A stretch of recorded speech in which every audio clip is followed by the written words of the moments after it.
Muslim. So from 24 to 27, for 3 years, you were of your own volition a Muslim. Correct. And then as of, I would say last year, I kind of stepped away from it so that I can discern for myself. I felt like I made the decision to convert to Islam out of listening to different debates and listening to the things that my father says and all these other things instead of discerning for myself and actually reading through the whole Quran. You know, 3 years ago, embraced Islam, but then you decided, let me take a step back last year to re-examine my decision of becoming a Muslim and to see both sides. Now, you said listening to debates. Who introduced you to the debates and what debates? I would listen to mostly, my father would send me videos every so often, and I'd watch Muhammad Hijab. I'd watch, what's his name? I think it's Zaire, the Indian. Zakir Naik? Yeah, Zakir Naik. All right. I think Ahmed Didat. Interesting, man. So you watched them, okay. And then what happened? I just felt like logically some things they were saying were making sense. And so I guess the videos I was watching was mostly people that they were going up against who couldn't really stand on a foundation to explain themselves. Precisely, yes. What made his message so profound that, like, he has like a large following. Like not according to history, no. In Mecca, he had a small following. He had to flee to Medina, become head of state, then conquer Arabia by the power of military force. Have you read Islamic history? That's not true. This is part 2 now. What Muhammad said about women. Here you go. Chapter 2, verse 228. The divorce shall wait the result until they have had their courses thrice, meaning 3 monthly cycles, nor ought they to conceal what God hath created in their wombs. If they believe in God, and lastly, so if you're pregnant, let your husband know that who's about to divorce you. And it will be more just in their husbands to bring them back when in this state they desire what is right. And it is for the woman to act as they act by them. In all fairness, but the men are a step above them. Men have a degree above women. And I'm going to show you Muhammad's interpretation. Chapter 2, verse 282. And get 2 witnesses. When you are engaging in business transaction, you need 2 witnesses. And what must they be? Men. Well, what if you can't find 2 men? Now watch the solution. And if there are not 2 men available, then a man and 2 women.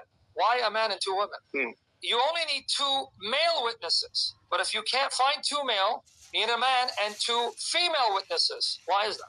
I'm going to show you why. Tafsir al-Jalalain on 282. Why does it require 2 female to equal 1 man? Here, the number of women is because of the fact so that if one of the 2 women errs, forgets the testimony, given their lesser astuteness and accuracy. You really believe that, garbage? No. But that's what chapter 2, verse 82. 82 the Quran says right here. Yeah, it definitely doesn't make sense. So that was chapter 2, verse 288. So why do you need 2 females? They need because they're less astute and accurate. No, 4 witnesses. Now what about chapter 4, verse 34? And it says men are superior to women, which is why a man can discipline a woman and beat her. Now what makes the man superior? Here, Tafsir al-Jalalain. Men are in charge of, they have authority over women, disciplining them and keeping them in check. Because of that with which Allah, God has preferred the one over the other. That is because God has given them the advantage over women in knowledge, reason, authority, and otherwise. So men are smarter, they're more reasonable.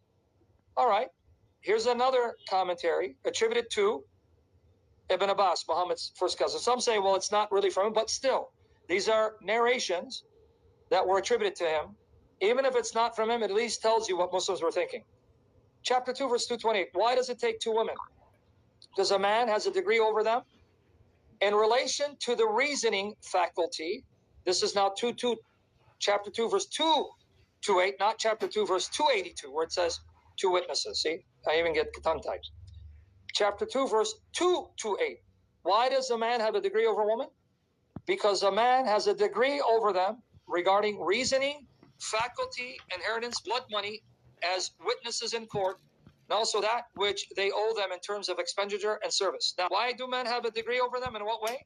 They have a degree over a woman in reasoning, faculty, inheritance, blood money, and witnesses in court. Because you only need 2 men, whereas with women, you're going to need a man and 2 women. And this tradition, attributed to Ibn Zayd, when Eve sinned, Allah said, this is your punishment. I will also make her stupid, although I created her intelligent, Halima, and must make her suffer pregnancy and birth with difficulty, although I made it easy for her to be pregnant and give birth. Ibn Zayd said, were it not for the affliction that affected Eve, the woman of this world would not menstruate, and they would be intelligent, and when pregnant, give birth easily. Now, I could talk about Muslim men beating Muslim women, spiritual, but I want to skip that part. because I want to show you what Muhammad said. Majority of people in hell are women. The Prophet said, isn't the witness of a woman equal to half of that of man? Because it takes two women equal to testimony of one man? The woman said, yes. He said, this is because of the deficiency of a woman's mind. So according to Muhammad, your wife is stupid. They're not as intelligent as you. Are you okay with that? No. But wait, you're Muslim. Why wouldn't you be? No, but this is your religion. Yeah. Hypothetically, you're still a quote unquote, you're on a search, but if you're a Muslim, he just said, listen, man, I'm not insulting your mom, I'm just telling you. Do you believe that about your wife? No. Would you believe that about your daughter if you had a daughter? No. But you are going against Muhammad. You just proved you're not a Muslim because you're saying Muhammad is full of it. Because here again, narrated Abu Sayyid al-Khudri. Once Allah's apostle went out to the Musalla on the Eid al-Adha or al-Fitr, then he passed by the woman and said, oh woman, give alms, as I've seen that the majority of the dwellers of hellfire were you. So the majority of people in hell are who? Women. Do you believe that? That the majority of people in hell will be women like your mother and your wife? I would hope not. But he says the majority of people in hell are women. That means there's a greater likelihood for your mother to be in hell than in paradise.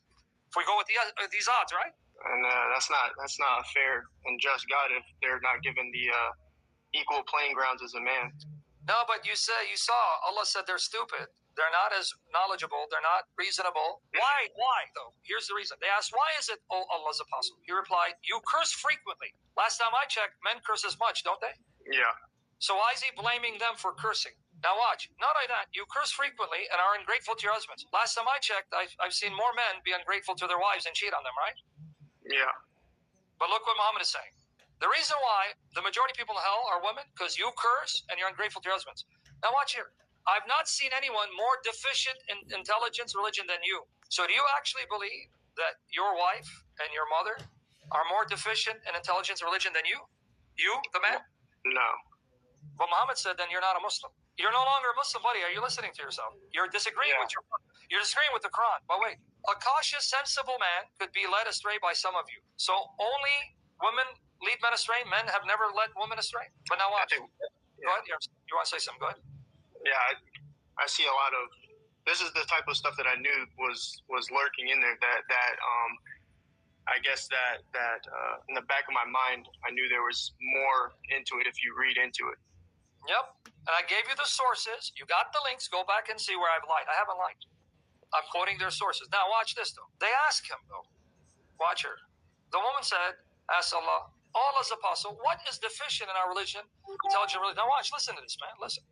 He said, is not the evidence of two women equal to the witness of one man? He's getting that from the Quran, isn't he? Mm. Right?